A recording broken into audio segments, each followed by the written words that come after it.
কুয়াকাটা সমুদ্র সৈকতে। তো সৈকতে যাওয়ার আগেই আমাদের চোখে পড়ল একটি পালতোলা নৌকা। যদি আপনারা দেখতে পাচ্ছেন নৌকাটা ভাঙাচূড়া এবং পুরনো একটা ধাঁচ লক্ষ্য করা যায়। এই নৌকাটা পরিত্যক্ত অবস্থায় পাওয়া গেছে প্রায় 20-22 বছর আগে, 50 বছর আগে পাওয়া গেছে। এবং এটা প্রায় বালির নিচে ছিল, এটা খনন করে এটা উদ্ধার করা হয়েছে। তো এই সম্পর্কে, নৌকাটা সম্পর্কে এখানকার যে কেয়ারটেকার উনি ভালো বলতে পারবেন, আমি ওনার সাথে কথা বলছি।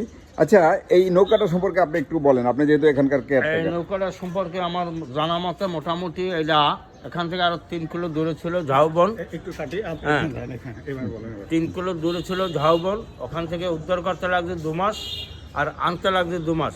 এটা হলো ছোট্ট পালতোলা জাহাজ, কাঠ হলো শিকন কাঠ, শাল কাঠ, জারুল কাঠ। আর নৌকাটার দূরত্ব হলো 72 ফুট, চওড়া হলো 24 ফুট, হাইট হলো 10 ফুট 6 ইঞ্চি, ওয়েট 90 টন। ছোট্ট পালতোলা জাহাজ। কেউ কেউ বলে 7 শতাগারের নৌকা, কেউ বলে 4 শতাগারের নৌকা। এটা প্রত্নতত্ত্ব অধিদপ্তর বিভাগ থেকে এখানে রাখা হয়েছে। আমি এটা দেখাশোনার দায়িত্ব।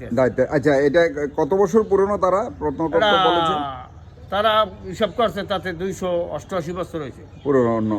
আচ্ছা আচ্ছা, এটা খোদাই করা পাওয়া আচ্ছা গেছে। আচ্ছা, ধন্যবাদ আপনাকে। আপনারা দেখতে পাচ্ছেন যে এত পুরনো, প্রায় 300 বছর।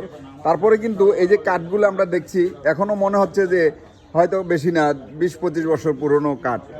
হ্যাঁ, অর্থাৎ সেগুন কাঠ আপনারা শুনতেই পেলেন। এবং আগের যেই নৌকার 300 বছর আগের বা 350 বছর আগের যেই স্ট্রাকচার, নৌকার স্ট্রাকচার আপনারা দেখি বুঝতে পারছেন কীরকম। এটা ওই মায়ানমার থেকে যারা ব্যবসা করতো, ব্যবসার উদ্দেশ্যে তারা আসছিল, এসে হয়তো কোনো কারণে এটা রেখে চলে যায় কিংবা ডুবে যায়। সেই ইতিহাসে এখনও পুরোপুরি উদ্ধার করা যায়নি, কারা কেন কিভাবে কি অবস্থায় এটা রেখে গেছে। তো এটা সাধারণ দর্শনার্থীদের জন্য, যারা কুয়াকাটায় ভ্রমণে আসেন তাদের জন্য এখানে প্রত্নতত্ত্ব বিভাগ সংরক্ষণ করেছে।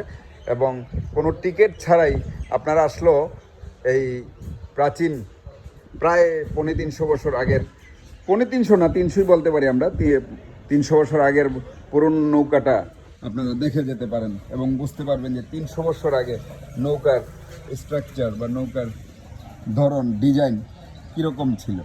এবং এটা সংরক্ষণের জন্য এবং এখানে রাখার জন্য দর্শনার্থীদের জন্য আমরা অবশ্যই ধন্যবাদ দেব এই সংশ্লিষ্ট কর্তৃপক্ষকে। এবং এখানে একটা ইতিহাসও লেখা আছে, এই যে এই নৌকাটার পাশে সমুদ্র তটে জেগে ওঠা পালতোলা জাহাজ। আমরা একটু জাস্ট দেখাচ্ছি ইতিহাসটা, খুব দ্রুত পড়া যায় কিনা জানি না, তবুও এক নজর যদি চোখ বুলে আপনারা। প্রত্নতত্ত্ব অধিদপ্তর, সংস্কৃতি মন্ত্রণালয়। তো আপনাকে ধন্যবাদ, আমরা অনেক কিছু জানলাম আপনার মাধ্যমে। এবং যারা সংরক্ষণ করছে প্রত্নতত্ত্ব বিভাগ, তাদেরকেও ধন্যবাদ। সবাই ভালো থাকবেন এবং কুয়াকাটা আসলে অবশ্যই নৌকাটা দেখে যাবেন।